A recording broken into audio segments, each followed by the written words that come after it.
15 years had passed since the Battle of Terra. The galaxy had changed in ways no one expected. Some changes were good. Some were dangerous. All of them were because humanity had refused to look away from suffering. On the planet Celera, forests grew again. Not just the native trees that the harvesters had burned, but new species too. Earth had sent seeds, saplings, genetic samples of every tree they had. Oak and pine grew beside Celeran silverbark. Bamboo mixed with native crystal fern. The result was something beautiful and strange. A forest that belonged to two worlds. Director Hana walked through those forests now. She was older, her hair gray, but her eyes were still sharp. She led the Interspecies Justice Council, an organization born from the ashes of the Harvester War. 23 species had joined at first. Now there were 53. Their mission was simple: find victims, stop perpetrators, never look away. Beside her walked Selith, a young Velith woman. She had been born in the caves during the dark times. Her parents had died when she was small. Humans had saved her, raised her, taught her. Now she was the Velith representative on the council, the voice for survivors everywhere. The reports from the Kryn sector are getting worse, Selith said. Her voice was soft but firm. They're expanding aggressively. 3 minor species have reported forced relocations. The Kryn claim it's legal development, Hana replied. They're following the old assembly laws.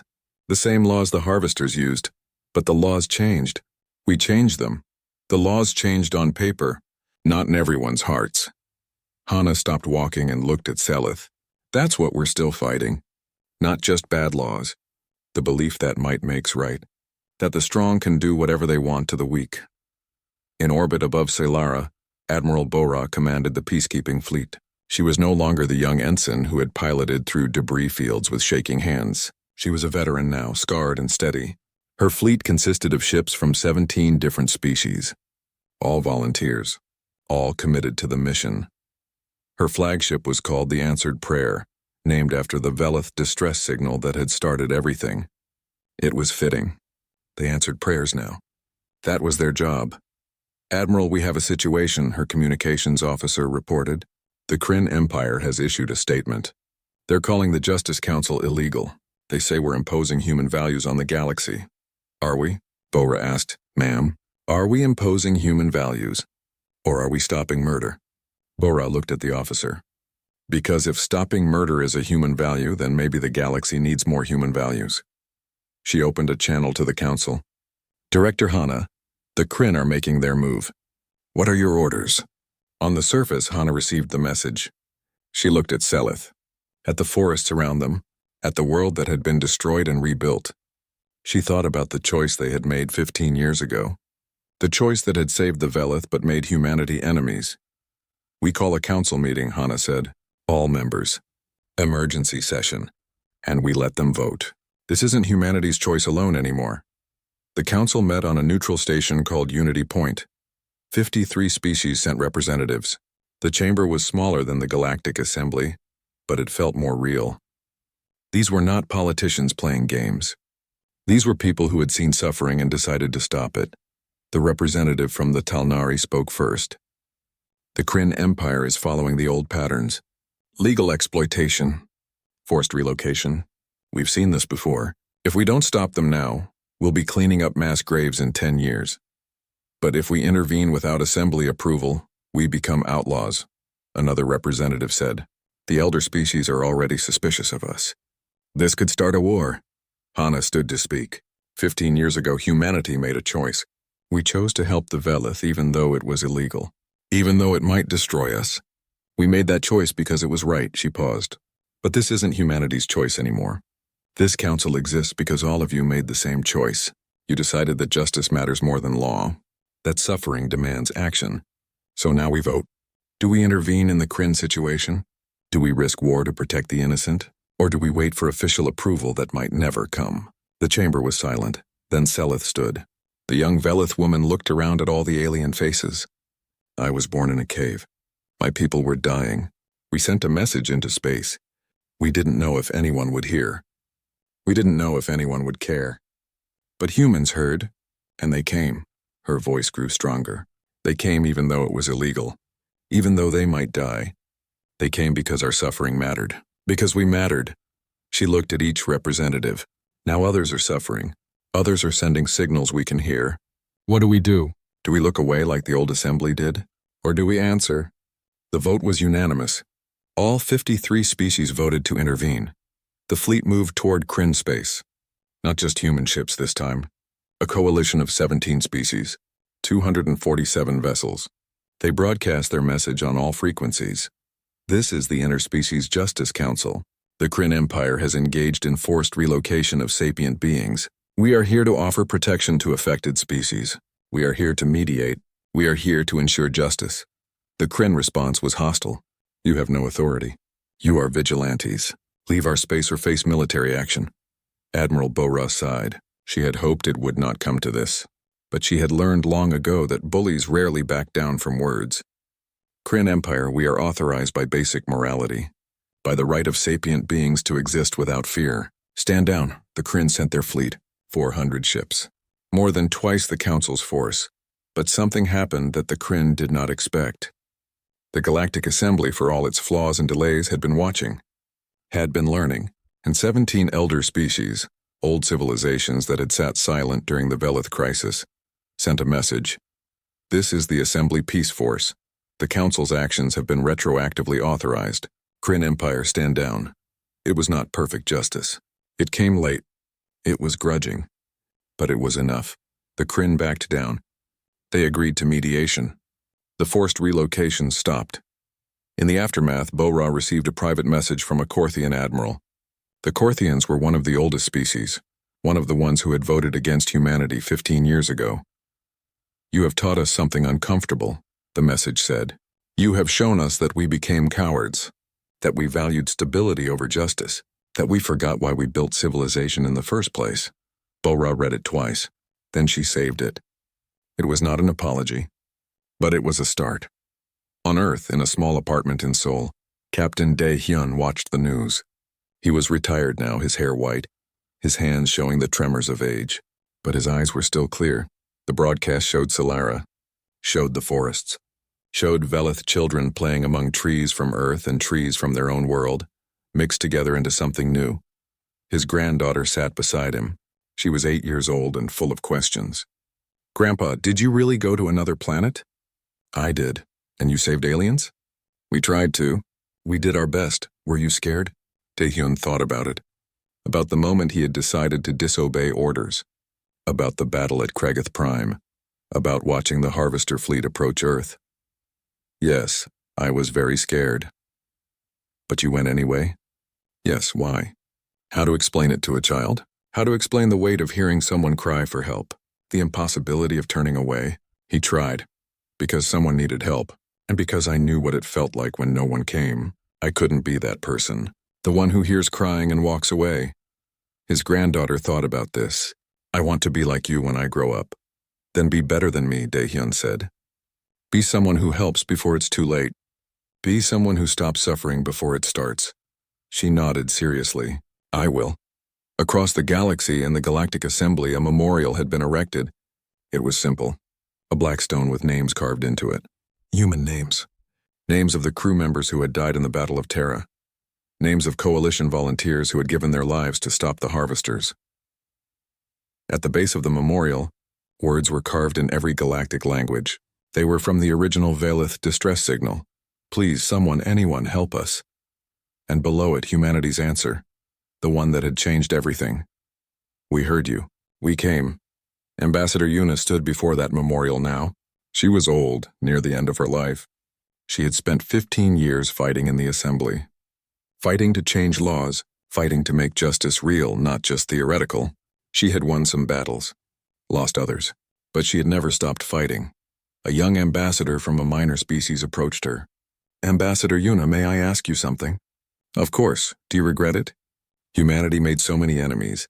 So many species still hate you, resent you, fear you. Was it worth it? Yuna looked at the memorial, at the names of the dead. Then she looked up at the stars where Solara orbited, alive and healing. Look at those names, she said. Every one of them knew the cost. Knew they might die. Knew humanity might suffer for it. They went anyway. They chose to help strangers at the risk of everything. She met the young ambassador's eyes. So yes, it was worth it. because the alternative was becoming people who hear suffering and do nothing, and that would have cost us something more valuable than our lives. It would have cost us our humanity. The Harvester Industrial Hub at Cragath Prime was a monument to greed.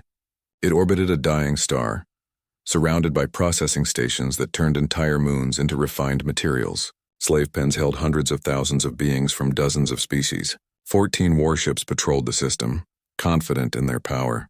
The Harvesters had been doing this for 3 centuries. No one had ever stopped them. Daehyun's 3 small ships jumped into the system and immediately broadcast on all frequencies. The message was simple. This is Captain Daehyun of Earth. We are here for the Velith slaves you hold. Release them immediately. Surrender your facilities for inspection. Submit your leaders to trial for crimes against sapient beings. You have 1 hour. The Harvester response came quickly. The voice was cold, mechanical, translated from their clicking insectoid language. You are 3 ships. We are 14. You are irrelevant. Leave or be destroyed. Then let me teach you something about humans, Daehyun replied. We don't calculate odds. We calculate what's right. The Harvester ships moved to attack positions. Their weapons powered up. Then something happened that the Harvesters did not expect. Space tore open. Faster than light windows appeared. Through them came ships. Not 31. Admiral Kyung-soo had followed them. When word reached Earth about what Daehyun had found, humanity had made a choice. They sent everyone they could spare. Every available ship. Every volunteer crew. Kyung-soo's face appeared on the communication screen. He was a gray-haired man with scars from old battles. Captain Daehyun, sorry we're late. Traffic was terrible. You came. Of course we came. You didn't think we'd let you have all the glory, did you? Kyung-soo smiled, but his eyes were hard. Now let's teach these Harvesters what happens when you make humans angry. The Harvesters sent their demand again. Surrender. Leave. You cannot win. Admiral Kyung-soo answered. High Harvester Wrath, this is Admiral Kyung-soo of the Earth Defense Fleet. You have enslaved, murdered, and destroyed an entire civilization. You will release all prisoners immediately. You will surrender, and you will face justice. The Harvester leader's response was laughter. Actual laughter. Justice from you? You are infants in the galaxy. We are an empire of 10,000 worlds. You are 47 ships. We are millions. You are nothing. Then let me teach you about human math, Kyung-soo said. You don't need 10,000 worlds to learn this lesson. You just need to survive the next hour. Let's see if you can. The Battle of Cragath Prime began. Dr. Minseo was on the flagship's weapons deck. She had spent the journey from Earth developing something new. Precision munitions. Smart weapons that could disable ships without killing crews. Humanity did not want to become murderers. They wanted justice, not genocide. The first volley from the human fleet was surgical, targeting computers, engines, weapons. The Harvester ships found themselves crippled, floating helplessly. Target their slave pens, Kyung-soo ordered. I want Marine teams ready to board. Commander Ji-woo stood in the drop bay with her Marines. 240 soldiers in combat armor. They had trained for this. They were ready. The dropships launched. They punched through enemy fire, through defensive screens, and crashed directly into the slave pen facilities. Ji-woo was first out, her weapon raised. What she found inside made her want to scream. Cages stacked to the ceiling. Thousands of beings crammed into spaces too small to stand. Velith. Other species she did not recognize. All of them starving. Many dead. The ones still alive looked at the humans with eyes that had forgotten hope. Medical teams now, Ji-woo shouted. Get these people out of here! The Marines moved with controlled fury. They cut through cages, carried the weak, shot the locks off cells. Behind them, Sung-ho and his medical team worked desperately to stabilize the worst cases. On the flagship, Ensign Bo-ra monitored the battle. The Harvester ships were disabled. Their defensive platforms were destroyed. It had taken 40 minutes. The humans had not lost a single ship. Then everything changed. A Harvester commander on one of the slave stations made a decision. If they were going to lose, they would send a message. He activated the station's self-destruct and broadcast it across all channels. If we fall, they all die with us. Daehyun saw it on his screen. The station held 3,000 slaves. It would explode in 90 seconds. All ships target that station. Disable the self-destruct. No time, sir, Bo-ra said. The Marines are still inside. On the station, Ji-woo heard the countdown. She grabbed her radio. All teams, emergency extraction. We have 1 minute. But there were too many slaves. Too many sick and injured who could not walk. They would never get everyone out. Captain J. Juan made a choice. He was leading the special operations team. He looked at his people. Get the slaves to the ships. I'll stop the detonation. Sir, there's no time. That's an order. Move. J. Juan ran toward the reactor core. Behind him, his team evacuated the last of the slaves. 73 seconds. 60. He reached the core. 40 seconds. He pulled open the control panel. 30 seconds. On the flagship, they watched. Waited. Hoped. The countdown hit 0. The station did not explode. J. Juan's voice came over the radio, breathing hard. Reactor disabled. We're good. Someone want to come get me? It's dark in here. They pulled him out 17 minutes later, grinning and exhausted. But the harvesters had made their point. They broadcast another message. We have 1 million slaves across this system. For every ship you destroy, we will execute 1,000. Continue this attack and you will be responsible for genocide. Kyung-soo sat in his command chair, his face carved from stone. This was the nightmare scenario. Save some, lose more. Classic hostage situation. Hana was on the bridge. She spoke quietly. If we stop, they win. They'll keep doing this. To the Velith. To everyone. They're betting we'll back down. If we don't back down, they'll kill 1 million people. They're already killing them, slowly, in cages. At least this way we end it. Kyung-soo closed his eyes. Command was making impossible choices. He opened them again. Continue the assault. Medical teams be ready for mass casualties. But something else happened first. The slaves rose up. Across the stations in the pens, the prisoners heard what was happening. They heard humans fighting for them. They saw their captors distracted. And they remembered what it meant to fight. The Velith had learned about resistance in their caves. Other species had been waiting for any chance. When the harvester guards moved to execute prisoners, the slaves attacked them. With bare hands, with stolen tools, with fury. It was chaos. It was bloody. But it worked. Jiwoo's Marines fought their way to station after station, finding slaves already freeing themselves. We've got a full-scale uprising, she reported. The slaves are taking the stations. The harvesters tried to respond, but their ships were disabled. Their stations were in revolt. In 6 hours, it was over. 340,000 slaves freed. 14 harvester warships captured. The industrial hub secured, and the files. When Jae Hwan's team broke into the central computer, they found everything. Financial records, operational reports, lists of other systems. The harvesters had done this to 73 species. Billions dead. All of it documented. All of it legal. High Harvester Vrath was captured alive in his command center. They brought him to the Eternal Dawn in chains. Dae-hyun looked at the insectoid creature, at the being who had ordered so much suffering. You wanted us to see you as inevitable, as unstoppable, as the way the galaxy works. Vrath's mandibles clicked. We are. This changes nothing. The Assembly will not punish us. They need us. The economy needs us. Maybe. But they're going to watch this first. Dae-hyun had every moment of the battle recorded. Every freed slave. Every mass grave on Solera. Every file from the computers. He broadcast all of it, not just to the Assembly. To everyone. Every species. Every world. The entire galaxy watched. They watched the Velith Children's Facility. The execution orders. The profit calculations. They watched humans fighting impossible odds to free slaves. They watched the freed prisoners weeping in gratitude. The galaxy saw it all. And somewhere in that vast darkness, other species began to ask questions. Why was this legal? Why did no one stop it? Why did it take humans, a species barely in space for a century, to do something? On Earth, in the Galactic Assembly Chamber, Ambassador Yuna stood before the Council. She was no longer diplomatic. She was furious. You all watched, she said. You watched the harvesters destroy 73 civilizations. You watched because it was profitable. Because it was convenient. Because stopping it would be hard. The elder species tried to respond, tried to explain, tried to justify. But here's what else you watched, Yuna continued. You watched humans fly across the galaxy to answer a call for help. You watched us fight 14-1 odds. You watched us risk everything for people we'd never met. And now you're going to tell me that was wrong? That we should have let them die? The chamber was silent. Vote however you want, Yuna said. But the galaxy just learned something about humanity. We don't calculate if helping is convenient. We calculate if it's right, and we're done asking your permission." She walked out. Behind her, the vote began. On Kragath Prime, the freed slaves were being loaded onto transport ships. Medical teams worked around the clock. Sung-Ho moved among them, exhausted but fulfilled. The Galactic Assembly Nexus was the largest diplomatic station in known space.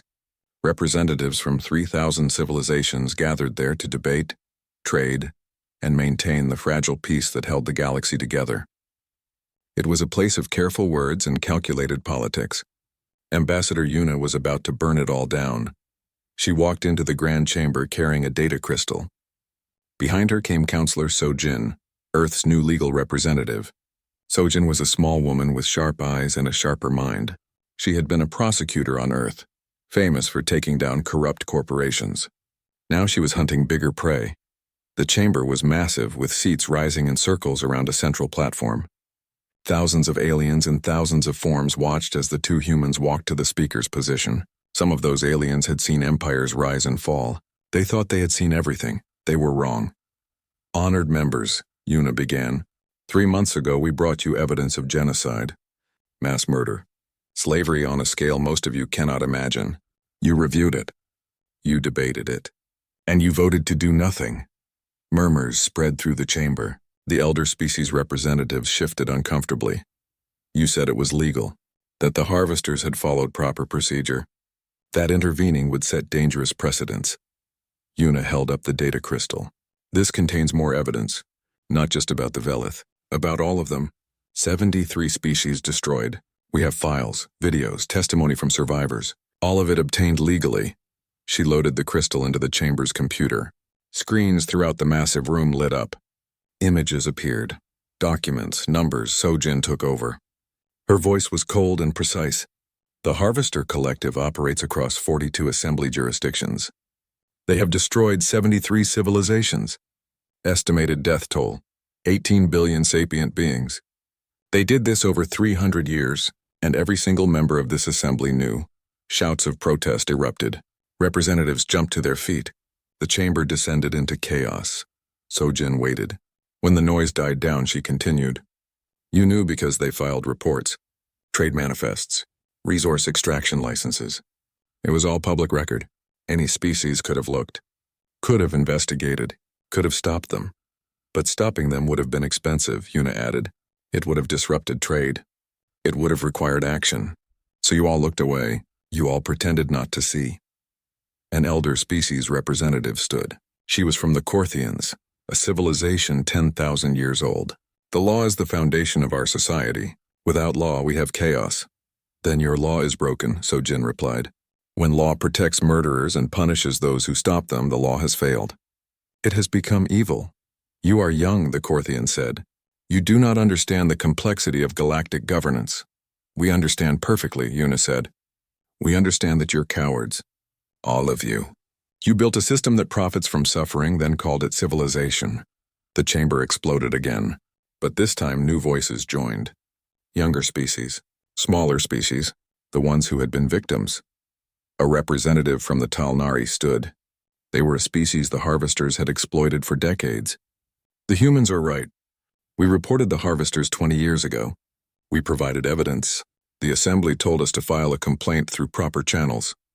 Those channels took 15 years. By the time you responded, we had lost 1 billion people." More voices. "The Velnaxi, the Orthans, the Mikhail." Species after species standing to testify. They had all been victims. They had all been ignored, so Jin let them speak. "Let the assembly hear." Then she delivered her final argument. "In 2 weeks the Harvester fleet will reach Earth. 894 ships. They're coming to punish us for breaking your precious law, for saving people you left to die." She looked around the chamber. "And we're going to fight them. Alone. With 50 ships against 800. We'll probably lose. We'll probably die. And every species in this galaxy will know why," Yuna continued. "They'll know we died because we refused to let innocent people suffer. They'll know the Galactic Assembly watched and did nothing. History will remember who we were, and history will remember who you are." She turned to leave. Sojin followed. "Wait," a voice called. It was from the Benthic Coalition, a group of 23 younger species. Their representative stood. If the assembly will not act officially, then we will act as individuals. Our governments have not authorized this, but as private citizens we choose to help. Another representative stood, then another, then dozens. We cannot send official fleets, the benthic representative said, but we have volunteers. We have ships. If humans are willing to die for strangers, then maybe it's time we do the same. Una felt something crack in her chest. Hope. Painful and fragile. Thank you. The elder species did not move. They sat silent, watching. The Korthian representative spoke one last time. This is not how civilization works. No, Una agreed. This is how it should work. The vote was scheduled for 3 days later. Emergency session. The question, should the Harvester Collective be dissolved and its practices criminalized? Those 3 days felt like 3 years. On Earth, Captain Yunji commanded the Home Defense Fleet.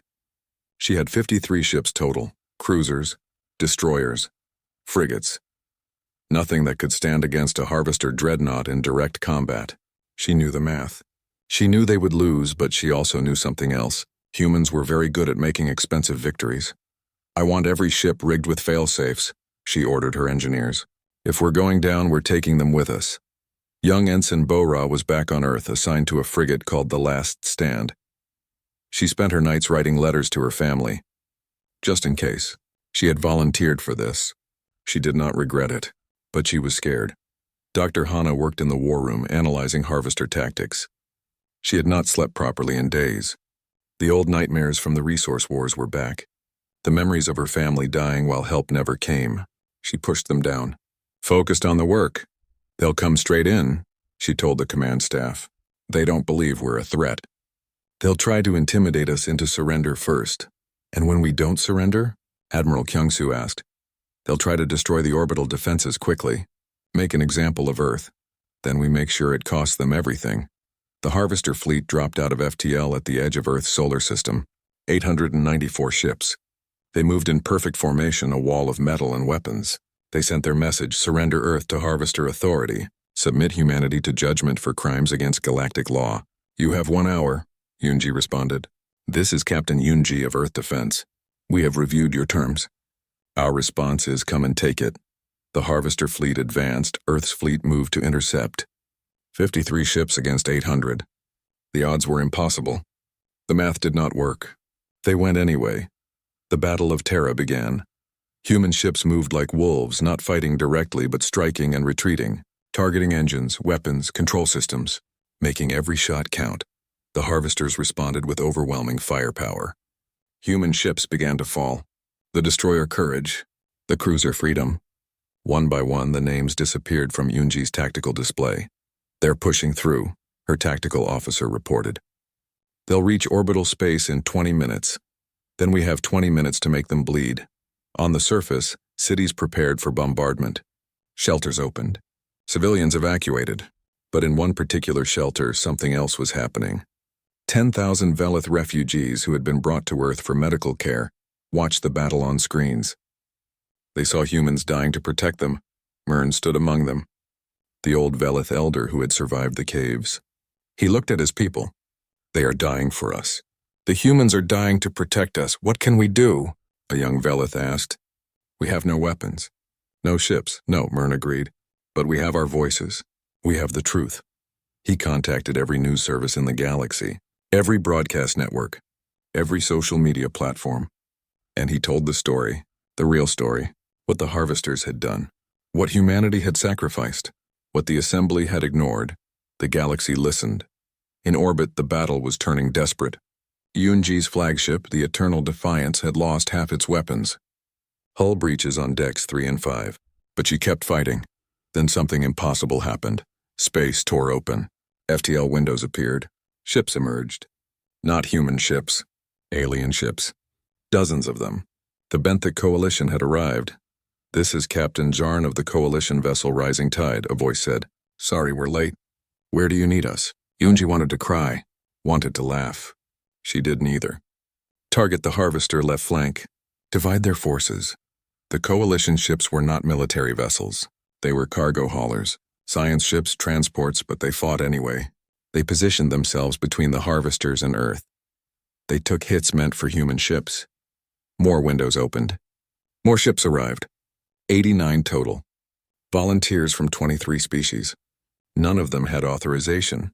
None of them had official support. But they came. The Harvester fleet found itself facing a united force. Not the overwhelming numbers they expected, but something more dangerous. People who believed in something. The battle raged for 14 hours. Ships on both sides fell. The space around Earth became a graveyard. But slowly, impossibly, the Harvesters began to retreat. 3 weeks in faster-than-light travel felt like 3 years. The crew of the small fleet tried to stay busy. They ran drills. They studied what little information existed about the region of space they were entering. They tried not to think about what they might find. Dr. Sung-ho spent most of his time in the biology lab, preparing for first contact with the Velith. If there were any Velith left to contact, he was a kind man, the sort who had become a scientist because he loved learning about life in all its forms. He had 3 children back on Earth. He looked at their pictures every night before sleep. Commander Jiwoo did not look at pictures. She kept her mind on the mission. She drilled her Marines until they moved like one organism. She checked every weapon, every piece of armor, every medical supply. If they found trouble, her people would be ready. She had fought in the water rebellions on Earth. She knew what evil looked like. She suspected she would see it again soon. When they finally dropped out of FTL at the edge of the Solera system, Ensign Bo-Ra was at the helm of the Eternal Dawn. She was young, only 23, and this was her first deep space mission. She had joined because she believed humanity could be a force for good in the galaxy. She was about to learn the cost of that belief. Sensors coming online, she reported. Her voice was steady, professional. Then she saw the readings. Oh no. Oh God, no. Daehyun moved to her station. He looked at the screen and felt his heart sink. The system was full of debris, shattered satellites, broken space stations, the wreckage of cities that had once floated in orbit. The computers calculated there were over 40,000 individual pieces of debris larger than a meter. Thousands more smaller fragments, life signs, Daehyun asked. The sensors swept the planet below. Solera had once been beautiful in the old survey photos, green and blue, covered in forests. Now large sections of the surface were gray and brown, dead. But the sensors found something, faint biosigns, underground, concentrated in the southern continent, very weak. How many? The computer worked. Estimated 10,000 individuals, plus or minus 2,000. Hana accessed the old survey data from the Galactic Assembly archives.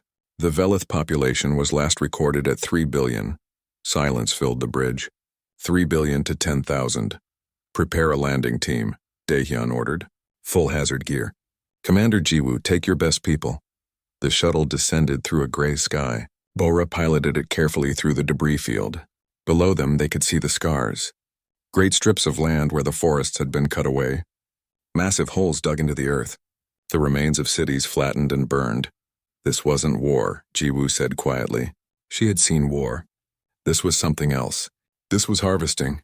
They landed near one of the life sign concentrations. It was a cave system hidden in a mountain range. Jiwoo led her team out, weapons ready. Behind them came Sung-ho and Hana, carrying translation equipment and medical supplies.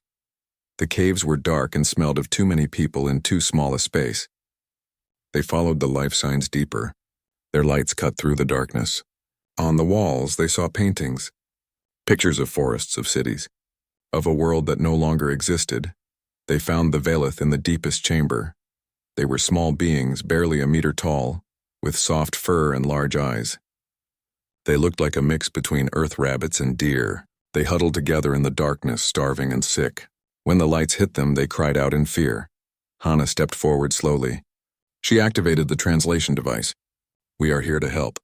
We heard your message. We came, the Velith stared. Then one stepped forward. He was old, his fur gray and patchy. He wore a simple cloth decorated with symbols. You heard? His voice came through the translator as a whisper. After so long? Yes, we heard. We came as fast as we could. The old Velith's legs gave out. He fell to his knees. Around him others began to cry. Not from fear, from hope. From disbelief that someone had actually answered. His name was Mirn. He was the eldest survivor, the keeper of memories. Over the next hours he told them everything. The harvesters had come 52 years ago. They were a massive corporate collective that strip-mined entire planets. They valued resources, not life. The Velith had tried to talk to them, tried to negotiate, tried to offer them anything they wanted in exchange for peace. The harvesters took everything anyway. They wanted the forests for their unique medicinal properties. They wanted the minerals under the ground. They wanted the Velith themselves as slave labor. The Velith had no weapons. They had never needed weapons. They did not understand war. The harvesters taught them. They took the cities first. Anyone who resisted was killed. Anyone too old or too young to work was killed. They separated families. They worked the Velith until they died, then replaced them with others. When the Velith tried to hide, the harvesters burned the forests to drive them out. Mirn's voice broke when he talked about the children. They took them from our arms, said they would train them young to be better workers. We never saw them again. Sung-Ho was examining the survivors. Malnutrition, disease, injuries poorly healed. These people had been living in caves for years, eating whatever they could find, dying slowly. How many of you are left? Sung-Ho asked gently. In these caves, 4,000. There are other groups hiding in other places. Maybe 10,000 of us total. Maybe less now. We lose more every season, 4,000 here. Out of 3 billion, Jiwoo walked back outside. She stood in the dead gray landscape and called Dae-hyun. Sir, you need to see this. All of it. Over the next 3 days, they documented everything. They found the mass graves. Thousands of Velith buried in pits worked to death. They found the slave camps, now empty but still equipped with chains and cages. They found the processing centers where the forests had been ground into pulp and shipped off-world. And they found the worst thing. A facility on the northern continent. It was where the harvester had kept the Velith children, where they had tried to break them, train them, make them into perfect slaves. The facility was abandoned now, but the records were still in the computers. Sung-Ho read through them and vomited. Jiwoo read them and sat down hard, her face pale. Even Hana, who had seen so much horror in the resource wars, had to step away. We need to report this, Dae-hyun said. The Galactic Assembly has to see this. They sent everything. Every picture. Every video. Every file. They sent it all to the Assembly with a simple message. This is what we found. The Velith asked for help. No one came. They died alone. This must never happen again. The response came from Ambassador Yuna. She appeared on the screen and she had been crying. The Council has reviewed your evidence. It's horrifying. It's evil. And it's completely legal under Galactic Assembly law. What? Dae-hyun could not believe it. The harvesters operated within trade regulations. The Velith had no registered claim to their system. It was classified as an unprotected region. What the harvesters did was legal exploitation of resources. The Velith are people. The law doesn't define them as a protected species. They had no representation in the assembly. Legally, they were fauna, animals, and that's insane. Yuna's face was hard. I agree. Many members agree. But not enough. The elder species don't want to set a precedent. If we call this illegal, it opens up thousands of cases, species demanding justice for past crimes. The whole assembly could collapse. So they'll do nothing? They're offering to send aid, medical supplies, relocation assistance. After everyone is dead? I'm sorry, Dae-hyun, I tried. I really tried. The screen went dark. Dae-hyun stood on the bridge of the eternal dawn. Around him, his crew worked in silence. They had all heard. They all knew. The law did not care. The galaxy did not care. The Velith had suffered and died, and it was all perfectly legal. Hana approached him. Captain, what do we do? Dae-hyun looked at the planet below, at the gray scars where forests had been, at the mass graves, at the caves where 10,000 survivors hid waiting to die. He thought about humanity, about Earth, about all the times they had said never again and meant it. He thought about the law, about how it protected the powerful and ignored the weak. He made his choice. Open a fleet-wide channel, he ordered. When every crew member was listening, he spoke. The Galactic Assembly says what happened here was legal. They say we should accept it. Come home, forget about it. Let the survivors die quietly because saving them is inconvenient. He paused. I say no. Humans don't abandon people who need help. We don't let evil hide behind laws. The harvesters did this. They're still out there. They're still doing this to other species. And if the law won't stop them, we will. He looked at Hana.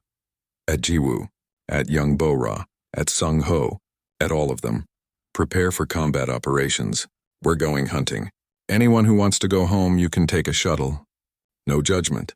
But anyone who stays, we're about to start a war. Not one person left. 847 humans, far from home, unauthorized and unsupported, prepared to fight an enemy that owned 10,000 worlds. They did it anyway. The monitoring station floated in the darkness beyond Neptune, a small metal island in the endless black. Inside, Lieutenant Tae-min sat at his station, watching screens that showed nothing but static and empty space. He had been doing this job for 2 years now. Most days were boring. Today would be different. The sound came at 0347 hours. It was faint, almost lost in the background noise of the universe. Tae-min leaned forward, his eyes narrowing. He adjusted the filters, cleaned up the interference, and listened again. There it was. A pattern. Something artificial. Something made by intelligent beings. Captain Dae-hyun, Tae-min called out, his voice tight with excitement. I think we have something. Captain Dae-hyun walked over from his office, coffee cup in hand. He was a tall man with gray hair and tired eyes. He had seen 30 years of military service before taking this quiet posting. He thought his days of excitement were over. What is it? A signal. Very old, very weak, but it's definitely not natural. Tae-min played it through the speakers. The bridge filled with strange sounds, warbling tones that rose and fell in patterns. Dae-hyun set down his coffee. Get Dr. Hana up here now. 20 minutes later, Dr. Hana arrived on the bridge, still wearing her sleep clothes. She was the station's xenolinguist, an expert in alien languages. She had dark circles under her eyes. She always did.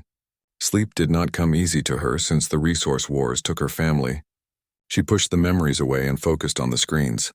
Play it again, she said. They played the signal 17 times. Hana stood perfectly still, listening. Her fingers moved slightly, counting patterns, noting repetitions. Finally, she spoke. It's a language. I need time to work on it. How much time? Dae-hyun asked. Days. Maybe weeks. You have 3 days, he said. It was not cruelty. They both knew that if this was important, every hour mattered. Hana worked without stopping. She took pills to stay awake. She filled 6 screens with symbols and patterns. She compared the signal to every known alien language in the database. Nothing matched. This was something new, something the galaxy had never heard before. On the second day, she found the first word, help. It repeated 73 times throughout the message. On the third day, she broke the rest of it. When she called Dae-hyun to her lab, her hands were shaking. Not from the stimulants, from what she had translated. It's a distress call, she said quietly, from a species called the Velith. They're asking for help, begging for it. What happened to them? Hana touched a button. The translation appeared on the screen in simple English. Dae-hyun read it in silence. They take our children from our arms. They burn our forests. They kill us when we cannot work. We have no weapons. We do not understand war.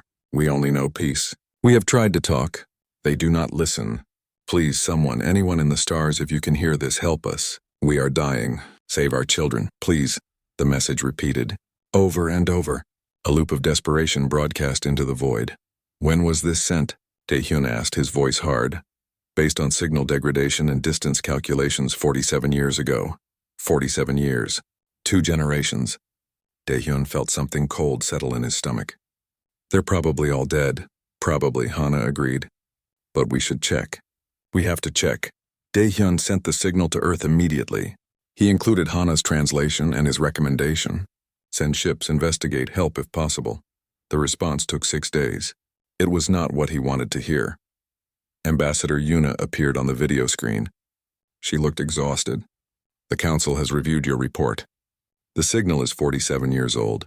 The chances of survivors are minimal. We are still new to the Galactic Assembly. We cannot afford to make enemies or waste resources on what is most likely a dead civilization. So we do nothing, Dae-hyun said.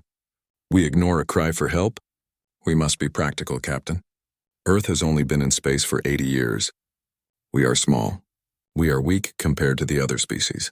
We cannot save everyone. We can try, Yuna sighed. I argued for you in the Council. I lost. The answer is no. Log the signal. Record it for historical purposes. But we will not be sending ships. I'm sorry. The screen went dark. Taemin looked at Daehyun. Sir, what do we do? Daehyun stood silent for a long moment. He thought about the wars on Earth, the times when people cried for help and no one came, the mass graves, the children who died because intervention was not practical. He thought about the promise humanity made after those dark days. Never again. They said never again. Get me a secure line to Admiral Kyung-soo at Mars Fleet Command, Daehyun said. Sir, that's going over the Council's head. That's exactly what I'm doing, Daehyun interrupted. Get me the Admiral, now! Admiral Kyung-soo listened to the recording. He listened to Hana's translation. He sat back in his chair, his face unreadable. The Council said no. Yes, sir. And you're asking me to disobey direct orders? No, sir. I'm asking you to remember why we went to space. We said we would be better out here. Better than we were on Earth. Kyung-soo was quiet for a long time. Then he smiled. It was not a happy smile. It was the smile of a man making a dangerous choice. I have 3 ships that are technically on training exercises. They could get lost, end up in the wrong system. These things happen in deep space. Yes, sir. They do. How many people do you need? Everyone who volunteers. No one is forced. They need to know this is not official. They need to know Earth might not back us up. I'll ask for volunteers. Give me 48 hours. In those 48 hours, something remarkable happened. Word spread through the fleet. Somehow someone leaked the recording. Soldiers heard it. Engineers heard it. Pilots heard it. They heard the Velith begging for anyone to help. 847 people volunteered. They did not have to go. They chose to go. 3 ships prepared to leave. The Eternal Dawn, the Rising Star, the Defiant Hope. Daehyun gathered everyone on a video call before departure. Hundreds of faces looked back at him. Young and old. Soldiers and scientists, all of them knowing this might be a one-way trip. I won't lie to you, Daehyun said. We might be flying into nothing. The Velith might all be dead. Even if they're alive, we don't know what we're facing. We don't know if we can win. Earth has not authorized this mission. If we fail, if we die, it will be called a tragic accident. No one will know why we really went, he paused. But we'll know. And maybe that's enough. We heard someone crying for help. We decided to answer. That's what humans do. That's what we should do. In the back of the room, Hana wiped her eyes. She thought of her family. She thought of the help that never came for them. Maybe it was too late for the Velith. Probably it was too late. But they had to try. The 3 ships left Neptune orbit and jumped to faster than light speed. Behind them, Taemin watched them disappear from his sensors. He whispered a prayer he did not believe in. Let there be someone alive to save. The signal continued broadcasting. 47 years old and still calling, still hoping, still believing that somewhere in the vast darkness someone good was listening.